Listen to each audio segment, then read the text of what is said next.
కేంద్ర కార్మిక సంఘాల పిలుపు మేరకు కాకినాడ నగరంలో కేంద్ర కార్మిక సంఘాలు, రైతు సంఘాలు ఆందోళనకు దిగాయి. కాకినాడ జిల్లా కేంద్రమైన కాకినాడలోని జిల్లా కలెక్టర్ కార్యాలయం ఎదుట కార్మిక సంఘాల నాయకులు ధర్నా నిర్వహించారు.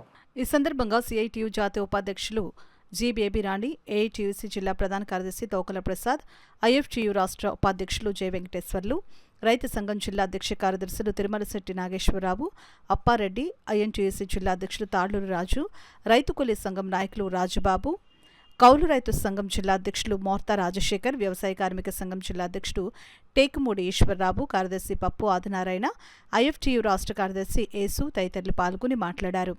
రైతుల పంటలకు గిట్టుబాటు ధర పెట్టుబడిపై 50% అదనంగా నిర్ణయించి చట్టం చేయాలని, ఏ రంగంలో పనిచేసే కార్మికుడికైనా జాతీయ కనీస వేతనాన్ని 26,000గా నిర్ణయించి అమలు చేయాలని, 60 ఏళ్లు పనిచేసి రిటైర్డ్ అయిన వారికి 10,000 కనీస పెన్షన్ చెల్లించాలని డిమాండ్ చేశారు. ఈ కార్యక్రమంలో వివిధ సంఘాల నాయకులు రాజ్కుమార్, మల్కా రమణ, దడాల పద్మ, చంద్రావతి, మేడిశెట్టి వెంకటరమణ, చంద్రమళ్ల పద్మ, నొక్కు లలిత, సుబ్బలక్ష్మి, నర్ల ఈశ్వరి, టి రాజా, వీర్రాజు, నాగేశ్వరరావు తదితరులు పాల్గొన్నారు.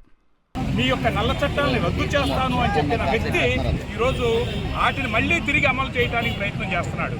అదేవిధంగా రైతులు ఇంతమంది చనిపోతున్నారు.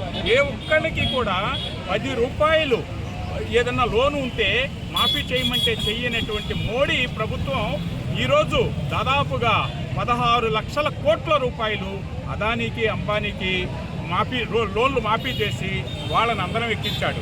ఒక్కొక్కళ్ళ ఆస్తులు రోజు రోజుకి లక్షల కోట్లు పెరుగుతున్నాయి. ఆ విధంగా రైతుల్ని అన్యాయం చేస్తున్నాడు. రైతులనే కాదు, కార్మికులనే కాదు, దేశ ప్రజానీకాన్ని అందరినీ కూడా ఈరోజు మోడీ ప్రభుత్వం అన్యాయం చేస్తుంది. వాటన్నిటికీ వ్యతిరేకంగానే ఈ ప్రజల యొక్క, రైతుల యొక్క, కార్మికుల యొక్క హక్కులు కాపాడుకోవాలనే ఉద్దేశంతోనే రాజ్యాంగం అమల్లోకి వచ్చిన రోజున మళ్ళీ ప్రభుత్వాలకి ప్రజలు గుర్తు చేస్తున్నారు. ఇవన్నీ కూడా ప్రజల యొక్క పరిపాలన కావాలి, ప్రజా పరిపాలన కావాలి, వీళ్ళందరికీ న్యాయం జరగాలి అనే ఉద్దేశంతోనే ఈ యొక్క ధర్నా కార్యక్రమం జరుగుతుంది. లక్షల కోట్ల రూపాయల కుంభకోణం చేస్తే నోరు మెదపకుండా ఉన్నాడు నరేంద్ర మోడీ.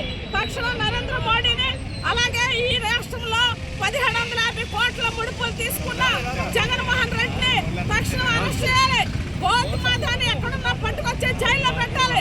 ఈ రోజున అన్నింటి మీదకి ఈవేళ ఉసుకొలుపుతా ఉన్నాడు. ఏసీపీలని, సిబిఐని ఉసుకొలుపుతున్నటువంటి నరేంద్ర మోడీ ఈవేళ ఎందుకు గోధుమని అరెస్ట్ చేయలేదు?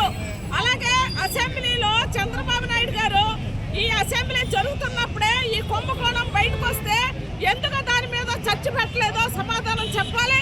ఈ రోజున కార్మికులకి కనీస వేతనాలు లేవు, పిఎఫ్ లేదు, ఈఎస్ఐ లేదు, బోనస్ లేదు. కార్మికుల్ని జలగల్లాగా పీల్చుకు తినమని చెప్పి యాజమాన్యానికి వదిలేశాడు. లేబర్ చట్టాల, లేబర్ డిపార్ట్మెంట్ అంతా ఈవేళ ముద్దు నిద్రలో ఉంది. ఎవరికి